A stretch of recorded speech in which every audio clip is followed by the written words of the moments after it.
Next up, we're rolling with our investor presentations, trying to bring you all the insight you need for your investment decisions. We now have Southern Silver Exploration. Southern Silver is mainly focusing its exploration work in Mexico. We're very pleased to be joined by their VP of Exploration, Robert Macdonald. Now, Robert is also VP of Geological Services for the entire Mannix Resource Group, right, which is a pretty critical group that I think a lot of our audience is familiar with. It's a group of companies. And in that capacity, he's been VP of Exploration Manager for several publicly listed companies, including Southern Silver, Homestake Resource, Valterra Resource, Duncastle Gold, and Fortune River Gold. He's overseeing the exploration of projects throughout North America, including the discovery and delineation of the high-grade 1.2 million ounce Homestake Ridge gold and silver deposit in northern BC. He's currently advancing Southern Silver's 24 million ton Cerro Las Minitas silver, lead, and zinc project, which is in the Durango state of Mexico. Robert, great to see you again. How are you doing today, and where are you joining us from? Very good, Anthony. Thank you very much. I'm here from, I guess it is sunny today, sunny Vancouver. Yes, very excited to present here on the Global Mining Symposium.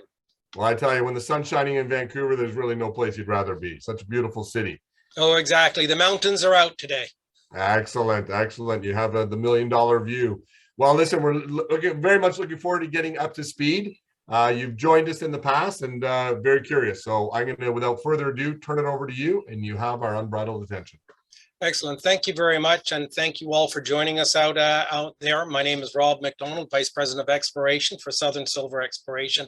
And I'd like to give you an introduction to Southern and its three exploration projects that we're advancing in Mexico and the Southern US. I, of course, will be issuing some forward-looking statements. I'm a geologist, and so that I do that by nature, and so you are fair warned.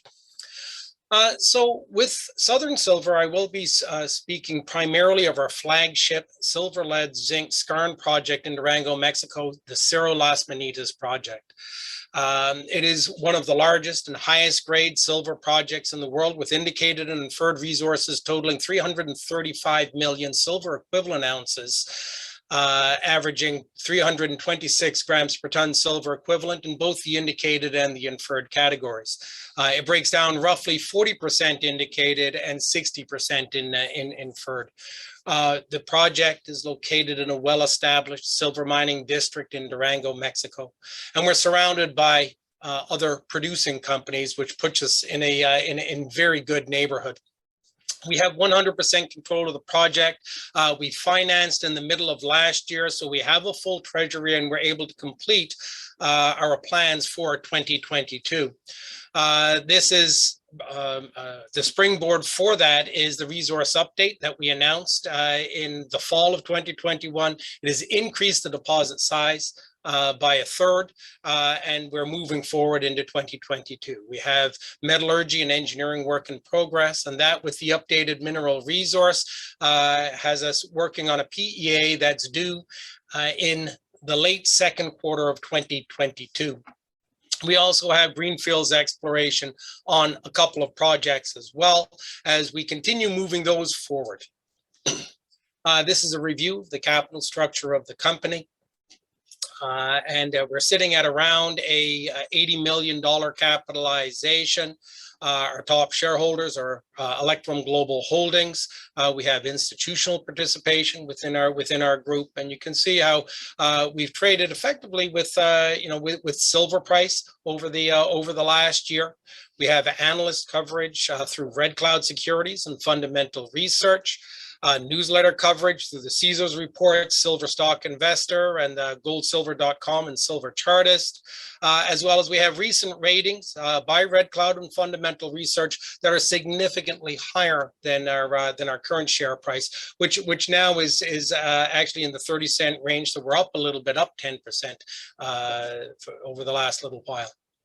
Again, just to reiterate, the Cerro Las Minitas project is one of the largest and highest grade undeveloped silver-based assets in the world. We sit very comfortably within the top 10, and of those top 10, we have the highest grade. And that is in part because we're an underground deposit, so we have the mineralization and the grade identified to support that style of mining. We have an experienced management team.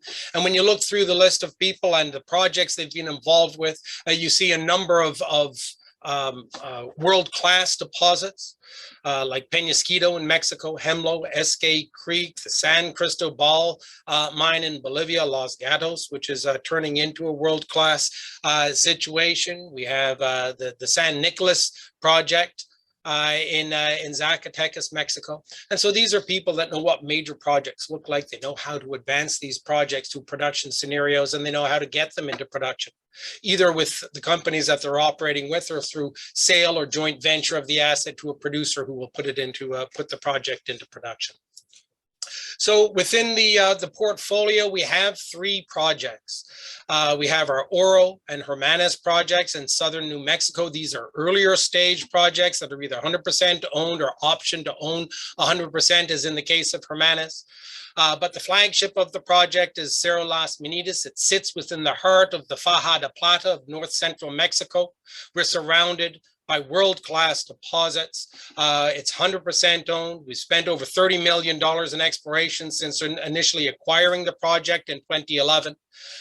We've completed the work to increase the resource size, and we're now working on the PEA. The Cerro Las Minitas project is within an active exploration and development district, superior infrastructure, and strong community support. We're in a safe jurisdiction around non-narcotic related agriculture. As I like to joke, we're out in the middle of the bean fields, not the marijuana fields. We're not in the mountains. It's easy access to get in. We have our permits in place. We have our social license initiatives in place with the local populations, the local ejido. And to that end, we've been able to complete over 80,000 meters of drilling at a cash discovery cost of only 9 cents an ounce silver equivalent. So it's been very effective. Exploration has been very effective in terms of growing the project organically and building value for the shareholder. This is the project location, 70 kilometers to the northeast of Durango, Mexico. In yellow here is the Cerro Las Minitas claims. It's a large property package totaling 345 square kilometers. We're surrounded by producing companies. We have Hecla's San Sebastian project to the east. Fresnillo is exploring their El Titanic claim on our northern boundary. Avino, just 6 kilometers away, is mining gold and silver at the Avino mine. And then Avino has recently purchased from Corp mining the La Preciosa project, which sits a little bit, about 25 kilometers to the west of our project. We have fantastic infrastructure. Highways running right through the project. There's rail lines, power lines running through the project. We're about a 40-minute drive from Durango's airport that gets us very, very easy access into the project. We base our operations out of Guadalupe, Victoria. And that's only an 8-minute drive to the project area. That's this area here at Cerro Las Minitas, and it's only about an 8-minute drive from our base of operations in Guadalupe, Victoria. Again, some fantastic infrastructure, excellent location, and ease of access into the project. This is Cerro Las Minitas. You can see the divided highway that runs right through the property in the foreground. It's only a few hundred meters, about 400 meters away from that highway. One of the aforementioned bean fields in the foreground here, access from Guadalupe, Victoria. To date, we've identified 6 mineral deposits on the project, 4 on the western side, 2 now, the most recent that we've developed or identified, I should say, being the South Skarn and Mina La Vacona on the eastern side of the Cerro. Geologically, we have a central intrusion surrounded by a zone of skarn alteration with a number of different mine adits and shafts dotting around that intrusive neck. We've identified 4 deposits on the western side, 2 deposits on the eastern side, and we continue to explore in our El Sol claim up in this area, as well as now we're drilling at this moment in this area, and that's the North Fellside area and the North Skarn areas in here. These are classic skarn skarn system similar to other projects throughout Mexico. And just as, you know, schematically here, the distribution of deposits located within the skarn-altered halo around the central intrusion, as well as associated with structures and diking on the margins in this particular area of the blind El Sol and Los Victorias deposits. This is a breakdown of the mineral resources, 335 million silver equivalent ounces, the metal deportment, and this is in the indicated and the inferred categories. Silver at 115 million silver ounces, 2.7 billion pounds of combined lead and zinc all go into the resource. It's a large deposit at 32 million tons right now, and we've been able to add the NSR values for the project as well. So in summary, this last round of exploration that we conducted on the project identified 2 new deposits and a total tonnage increase by 33%. Our contained metal has increased by 26%, up to 335 million silver equivalent ounces, and we've increased our silver alone resource to now over 100 million ounces, so 115 million ounces silver contained within the 6 deposits. And we have an NSR value that breaks out into $1.6 billion in the indicated category and $2.4 billion in the inferred category. So again, a tremendous amount of value in the deposit as we move forward through into the PEA stage. We continue to do our engineering and metallurgical test work. We have excellent recoveries in silver, lead, zinc, and copper, giving us 3 different saleable concentrates. These are all worked into an NSR model. We have our preliminary mine design now in place, and we're working at moving that forward into the PEA.